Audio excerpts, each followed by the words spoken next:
제 이름은 박기정입니다. 차강으로 불리기도 합니다. 경상도 성주가 고향이지만 을사늑약 이후 제가 17세가 되던 해 집안이 모두 강원도 봉평으로 이주해 봉평에서 제 삶의 대부분을 보냈습니다. 저는 조선 말기에 활동했던 학자이자 화가로서 서예와 그림에 능했습니다. 어렸을 때부터 영특했으며 서당에 다니며 벽에 글자를 써붙이고 매일 밤 500자를 쓰기 전에는 절대 잠자리에 들지 않았습니다. 서예뿐만 아니라 그림에도 능했습니다. 특히 난화에 뛰어났습니다. 저의 그림 실력은 고종의 어진을 그린 해강 김규진 선생님도 죽은 내가 낫고 나는 차강이 낫다고 인정하셨습니다. 그러나 제 생애는 예술에만 전념한 것은 아닙니다.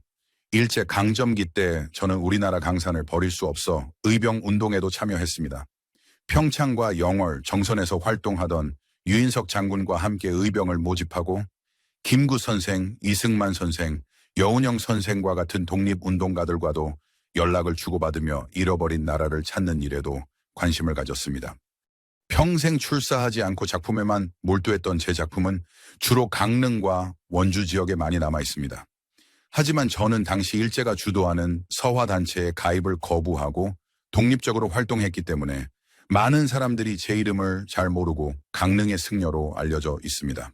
저는 서예와 초서에서 능했으며 제 성격이 꼿꼿하고 엄격해서 풍경화보다는 사군자를 주로 그렸습니다. 제 난초 그림은 추사 김정희 선생이 창시한 삼전지묘 기법을 이어받았습니다. 그 기법은 붓으로 난초 잎을 3번 구부리고 돌리는 자연스러운 표현 방식입니다.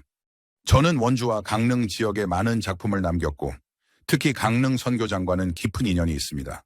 선교장은 1748년에 인해번 선생님이 세우셨는데 이곳은 금강산, 설악산, 영랑호, 경포대를 포함한 관동지방의 팔경을 둘러보기 위해 전국의 명사들이 모이는 문화 공간이었습니다. 저는 당시 선교장 주인 이돈의 선생의 지원을 받으며 활동했고 많은 작품을 선교장을 배경으로 제작했습니다. 특히 1946년에 활래정 석석지관에서 제작한 활정십경 백납도병은 선교장의 이돈의 선생님께 헌정한 작품으로 현재 강릉 선교장에 보관되어 있습니다. 선교장은 조선시대의 가장 위대한 서예가인 추사 김정희 선생님과 저를 연결해 준 운명의 장소였습니다. 추사 선생님은 금강산을 여행하신 뒤 한양으로 돌아가시는 길에 붉은 잎이 있는 산에서 살겠다는 뜻으로 선교장을 찾으셨고 제주도에서 유배 생활을 마치고 선교장을 다시 방문하셔서 글을 남겼습니다. 저는 선교장에서 추사체를 만나고 제 스스로의 화풍을 구축하려고 노력했습니다. 제 삶과 생각을 하나로 모으며 초월의 자유와 붓을 쓰는 마음과 붓이 올바르게 쓰여야 한다는 의미인 추수 정신을 바탕으로 서예와 그림 세계를 키웠습니다. 그리고 거상 장경호 선생의 초대로 장 선생의 집에 묵으며 작품을 남긴 원주는 나눔과 생명 사상의 제자 장일순과의 인연이 이어진 곳입니다. 장일순은 한국 현대사에서 지대한 업적을 남긴 큰 사람입니다. 가을 물처럼 차갑고 맑은 정신을 가져야 한다.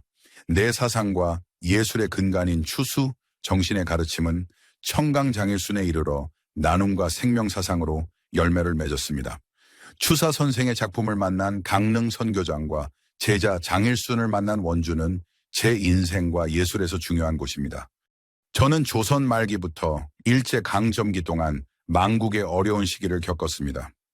그 시절 강릉 선교장과 봉평에 있는 제 집을 오가며 평생을 작품 활동을 하며 살았고 나이가 들면서 시와 술에 대한 애정도 커졌습니다. 나라를 잃은 분노를 서예와 그림으로 달래며 제 말년에는 작품에 더욱 몰두하고 다음 세대를 양성하는 데 힘썼습니다. 추수 정신으로 일생을 살려고 노력한 저는 서예와 그림에 대해 갖고 있던 철학, 붓과 마음을 사용하라, 마음이 바르면 붓도 바르다와 추수 정신을 그들에게 전수했습니다. 저의 추수 정신은 오늘날을 사는 후학들도 가슴에 새기고 살만한 가치와 무게가 있습니다. 저는 일생 동안 제자 2명을 배출했습니다.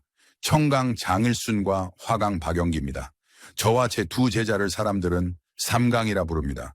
제 손자 화강 박영기는 난화 분야에서 최고로 여겨지는 삼전지묘를 이어받은 화가입니다. 4살 때부터 서예를 가르친 장일순은 이 시대에 필요한 감정을 담은 독창적인 민중체를 확립했고 사람 얼굴 형상을 한 독특한 화풍의 난화를 그려냈습니다. 청강 장일수는 서예가이자 민주화 운동가, 사상가로서 영동에서 가장 뛰어난 화가로 인정받고 있습니다.